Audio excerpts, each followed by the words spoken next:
Hey y'all, what's up? How are y'all doing? I'm out here just having a beautiful walk. It's so nice out here. I love God's beauty and wonder, and I'm trying to get my walk in before the rain. Now that it's fall, I need to start doing this in the morning. Being all bundled up, get my walk in. And usually in the summer, I don't really walk because it's too hot. Unless I do it early in the morning, and then sometimes it's just too hot in the morning. I don't know. But in the fall, if it's not raining, I need to start coming out here and walking again and just enjoying the beauty. And I'm going to put this down because even though it's like overcast, that sun is peeking through and it's like making my eyes squinch. But guys, sometimes God says you just need to take a step back from your daily routine for a minute, and you just need to go outside and just enjoy God's beauty. God's kind of really just shown me because this, and I know it's kind of, some people are going to be like, yes, you need a clean house, and yes, you need a clean yard. Yeah, my yard is filled with leaves right now. I know I'm going to be burning these leaves from now until the end of February. So I'm not like, yes, I'm going to be burning leaves. I've been burning leaves, but I don't need to devote my entire time to it knowing that I'm going to be burning for months on end. Sometimes we even burn a month or two after February, so we get a few months of no burning. Like, yes, that is amazing. Then it's grass cutting time, and we're cutting grass like all the time in the summer, unless it's dry. But we kind of get into this routine, and it'll adjust a little bit between the seasons.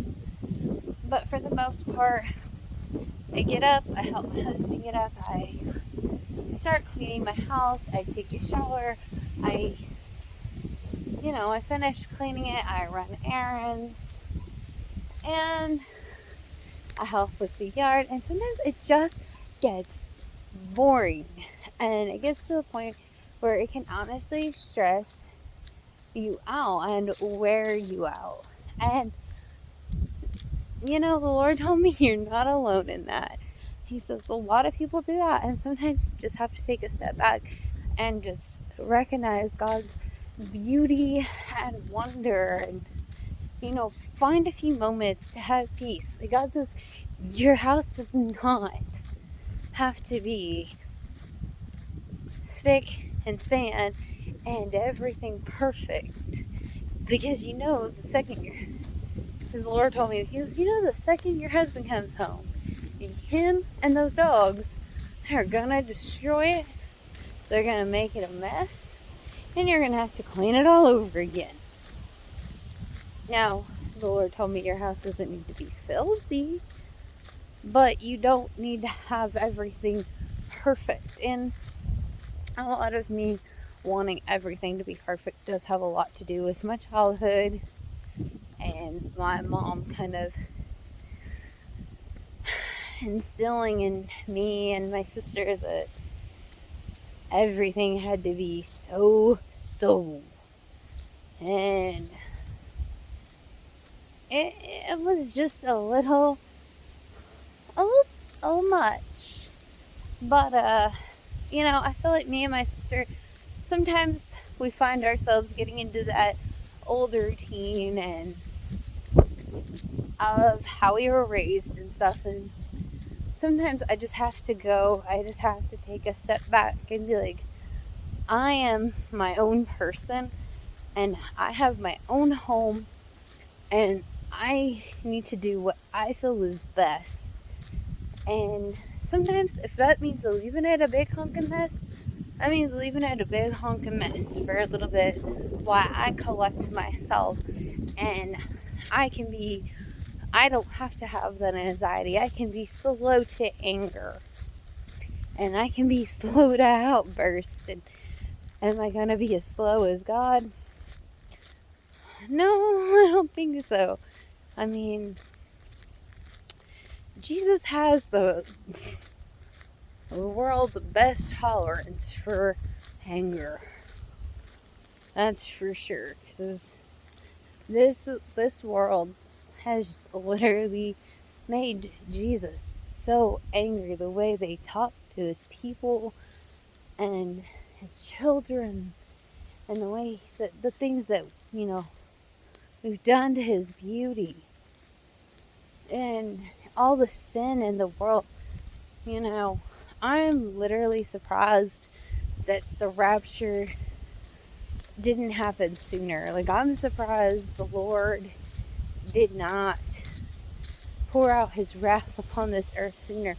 But I have to say, like, I am very, very grateful that the Lord is so slow to anger and frustration, because if he wasn't slow to anger, and if he wasn't slow to frustration, then there is a good chance that I might not be in the place that I am with Jesus today. I may not be as close as I am to him, and there's a good chance with where I was back then that I could be left behind if he would have raptured a few years ago. But I'm grateful. I'm so grateful that he hasn't raptured us yet, because it's giving people more time.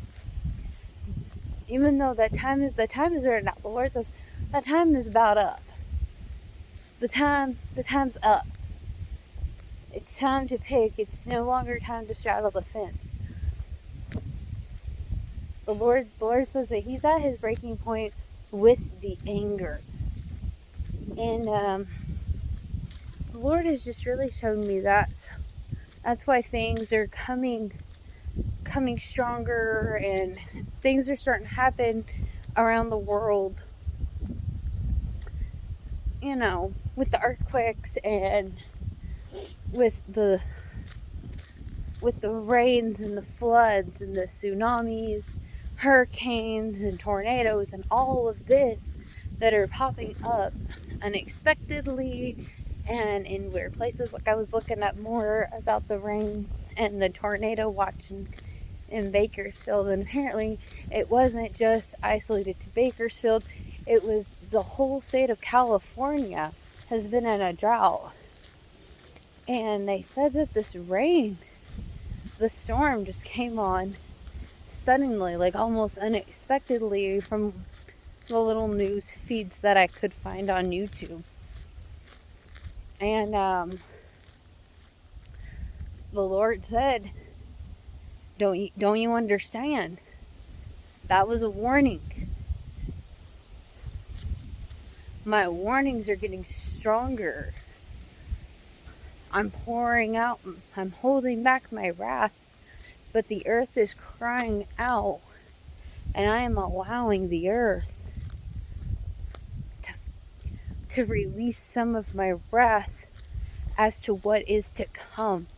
The Lord has just shown me and told me that what we see now is on a very small scale of what is coming.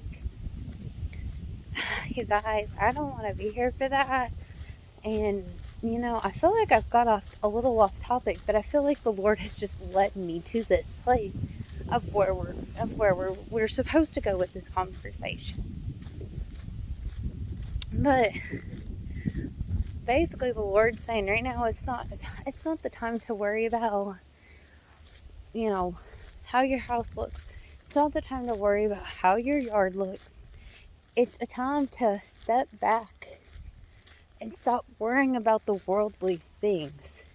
He says, just clean your house, clean your yard. You don't want to look like like a slobby pig or something.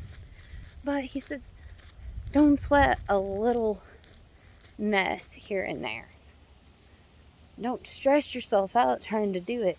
He goes, step back and focus on him, because he's coming. And okay, so Jesus kind of just put this in my head, and he literally just told me, he goes, honey, do you really think your house is gonna look as spick and span and as clean as you have it, as you want to have it, all picture perfect, and you think your yard is going to be just so when after I rapture you? He just said, no, it's not. He says it's going to look like a tornado went through there. Nobody's going to be cleaning it unless they really feel the urge to clean your house. They're like, people are just going to survive the 7 years of tribulation. They're just looking to survive it. They're not going to be looking to clean and make sure everything's so. And so he says, I'm sorry about the wind, you guys. He says, if you really want your house to be perfect, then you should, all the time, and even after, the rapture, then you should just want to stay behind. But you don't want to stay behind. The Lord was just kind of using that as an example. So,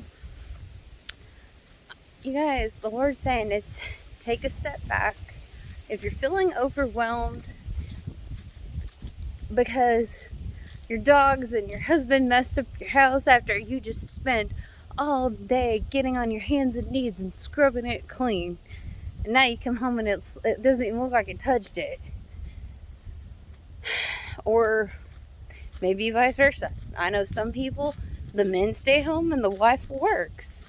And so, then if you stay home and your wife goes to work and they come home and destroy basically everything that you did to clean the house, I feel ya.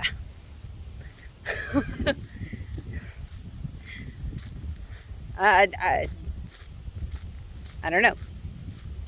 But anyways, families are different. But in a traditional role, the woman stays home and, looks after the house and the kids and everything else. And, I don't have any kids, but I know taking care of kids is not an easy thing. It's not easy. I've done my fair share of babysitting.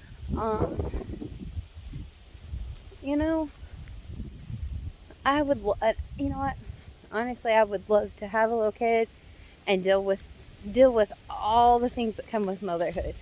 But for some reason, God has just told me no. But I do have 2 dogs that act like kids. Oh my gosh, do they ever? And they leave their toys everywhere. They leave blankets everywhere. My one dog, he destroys my bed every morning. So I have to change my sheets because it's full of dog hair, dirt, and grass, and God knows what else he puts in that bed. So I'm changing sheets every day. And, it's life. But God literally is just telling me, you guys, we just really need to focus on Him and don't sweat the small things in life. Focus on the Lord and make more time to focus on family and how you can leave God's legacy behind. Excuse me. Because the Lord says, you guys, we're fixing to be raptured any moment now. Any moment. Oh, I can't wait to go to heaven, you guys. Anyways, my phone's about to die, so I'm going to put it on the charger and then I'm going to come back out here and keep walking because I just feel like I'm in the mood to just walk and enjoy. I can clean my house tomorrow. If I haven't been raptured, I can clean it tomorrow, or I'll clean it like tonight. I don't know. I'll see. All right, bye, y'all.